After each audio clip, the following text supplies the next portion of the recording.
Selamat pagi, siang, sore, maupun malam. Perkenalkan,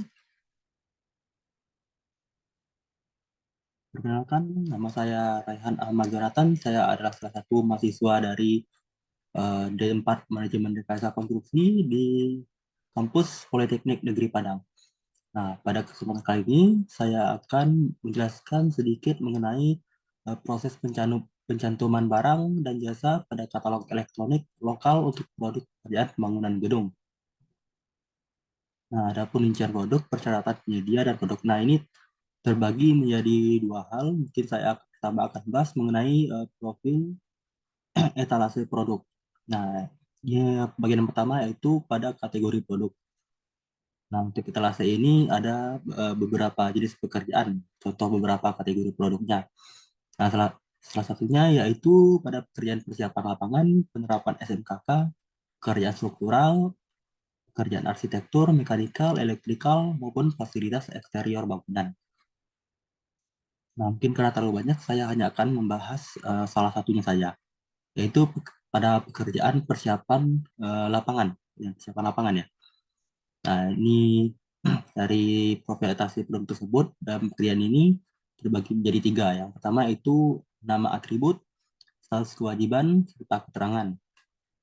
Nah, contohnya apa sih? Contohnya pada nama atribut ini mungkin beberapa saja yang akan saya sebutkan. Nah, pada ini apa sih nama produknya, apa sih mereknya, nomor produknya dia, unit pengukuran, jenis produk, KBKI, TKDN, BMP, TKDN plus BMP, pemilik sertifikat TKDN, lingkup pekerjaan, jenis kualifikasi usaha, masa pemeliharaan, gambar teknis, sertifikat SMK3L, dan mutu, lampiran, serta keterangan lainnya.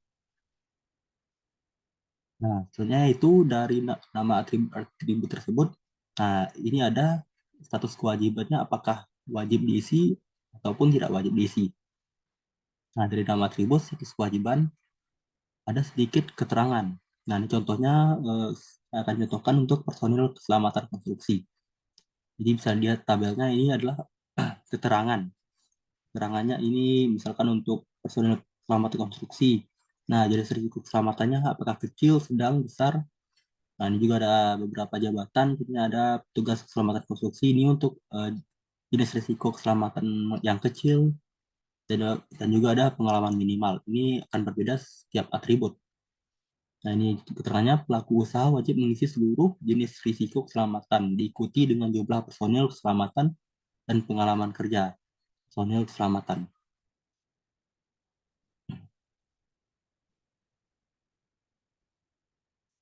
Nah, ini yang saya bilang tadi.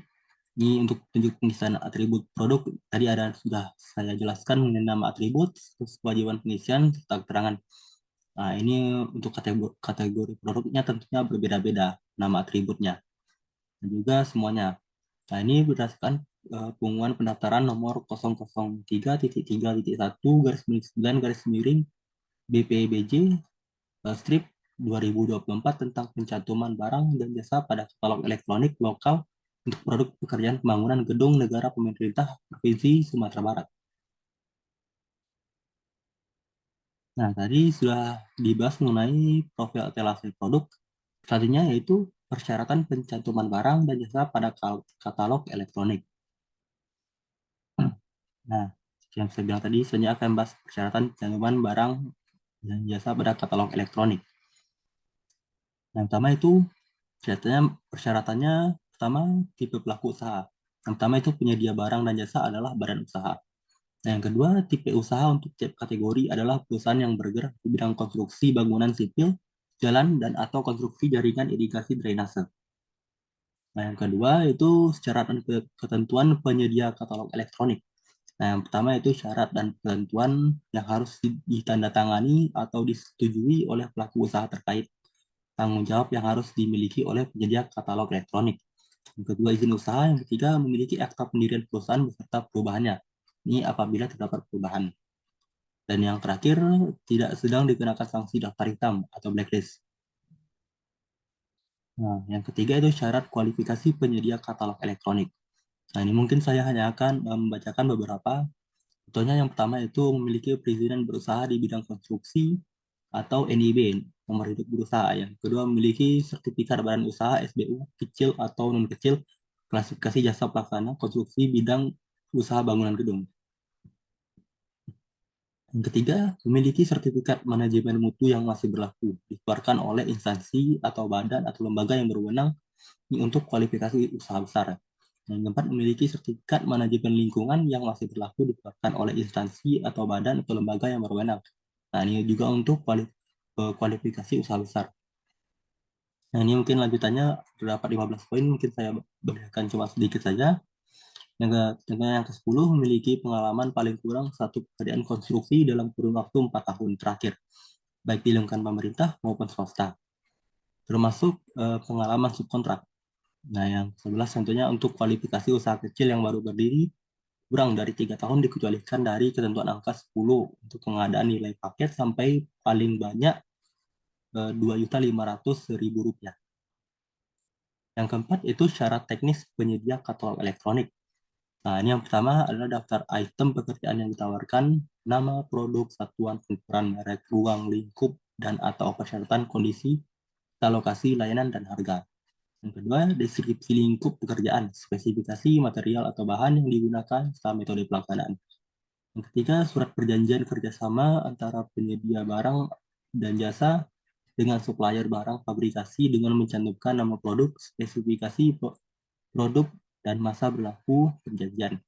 Yang keempat, bukti memiliki minimal personil manajerial yang dibutuhkan. Daftar personil beserta CV masing-masing personel yang ditandatangani oleh personel. Nah, yang terakhir itu informasi harga satuan. Nah, penyedia jasa menyampaikan informasi harga satuan yang ditawarkan, struktur pembentuk harga pada setiap produk yang ditawarkan minimal terdiri dari yang pertama itu biaya material untuk produksi, ada tenaga tenaga atau personil, peralatan, pengujian material atau produk. Ini di luar pengujian biaya umum, ada pengemasan apabila ada pengiriman ke lokasi pekerjaan, ini tidak termasuk biaya langsir, pengerjaan konstruksi atau pemasangan, pembuatan laporan, dokumentasi kegiatan, dan kabar, pajak yang berlaku sesuai peraturan perundang-undangan, serta overhead. Ini adalah biaya umum dan keuntungan. Nah, mungkin sekian saja dari saya. Apabila ada kesalahan, wabillahi taufik. Assalamualaikum warahmatullahi wabarakatuh.